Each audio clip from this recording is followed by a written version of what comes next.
اعوذ باللہ من الشیطان الرجیم، بسم اللہ الرحمن الرحیم۔ غلام لونڈی میں شرکت کا بیان۔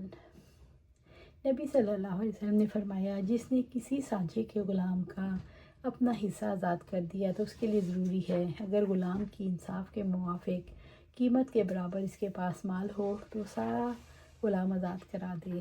اس طرح دوسرے سانجیوں کو ان کے حصے کی قیمت ادا کر دی جائے اور اسے آزاد کیے ہوئے غلام کا پیچھا چھوڑ دیا جائے۔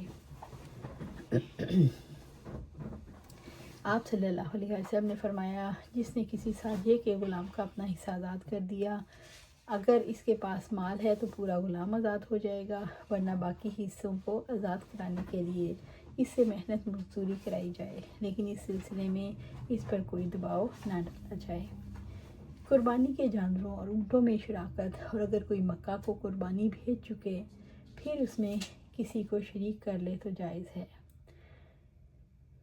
ابن عباس رضی اللہ تعالیٰ عنہ نے کہا کہ نبی صلی اللہ علیہ وسلم چوتھی ذی الحجہ کی صبح کو حج کا تلبیہ کہتے ہوئے، جس کے ساتھ کوئی اور چیز عمرہ نہ ملاتے ہوئے مکہ میں داخل ہوئے۔ جب ہم مکہ پہنچے تو آپ کے حکم سے ہم نے اپنے حج کو عمرہ کر ڈالا۔ آپ نے یہ بھی فرمایا، عمرہ کے افعال ادا کرنے کے بعد حج کے احرام تک ہماری بیویاں ہمارے لیے حلال رہیں گی۔ اس پر لوگوں میں چرچا ہونے لگا۔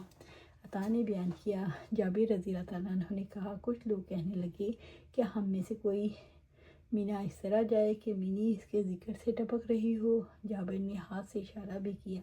یہ بات نبی صلی اللہ علیہ وسلم تک پہنچی تو آپ خطبہ دینے کھڑے ہوئے اور فرمایا، مجھے معلوم ہوا ہے بعض لوگ اس طرح کی باتیں کر رہے ہیں۔ اللہ کی قسم، میں ان لوگوں سے زیادہ نیک اور اللہ سے ڈرنے والا ہوں۔ اگر مجھے وہ بات پہلے ہی معلوم ہوتی جو اب معلوم ہوئی ہے تو میں قربانی کے جانور اپنے ساتھ نہ لاتا، اور اگر میرے ساتھ قربانی کے جانور نہ ہوتے تو میں بھی احرام کھول دیتا۔ اس پر سراقہ بن مالک بن جاشم کھڑے ہوئے اور کہا، اللہ کے رسول صلی اللہ علیہ وسلم، کیا یہ حکم حج کے ایام میں عمرہ خاص ہمارے ہی لیے ہے یا ہمیشہ کے لیے؟ آپ نے فرمایا، نہیں بلکہ ہمیشہ کے لیے ہے۔ جابر رضی اللہ تعالیٰ نے کہا، علی بن ابی طالب رضی اللہ تعالیٰ عنہ یمن سے آئے۔ اب عطا اور طاؤس میں سے ایک یوں کہتا کہ حضرت علی رضی اللہ تعالیٰ نے احرام کے وقت یوں کہا، لبیک بما اہل بھی رسول اللہ صلی اللہ علیہ وسلم، اور دوسرا یوں کہتا، انہوں نے لبیک بحجت رسول اللہ صلی اللہ علیہ وسلم کہا۔ نبی صلی اللہ علیہ وسلم نے انہیں حکم دیا، اپنے احرام پر قائم رہیں جیسا بھی انہوں نے باندھا ہے، اور انہیں اپنی قربانی میں شریک کر لیا۔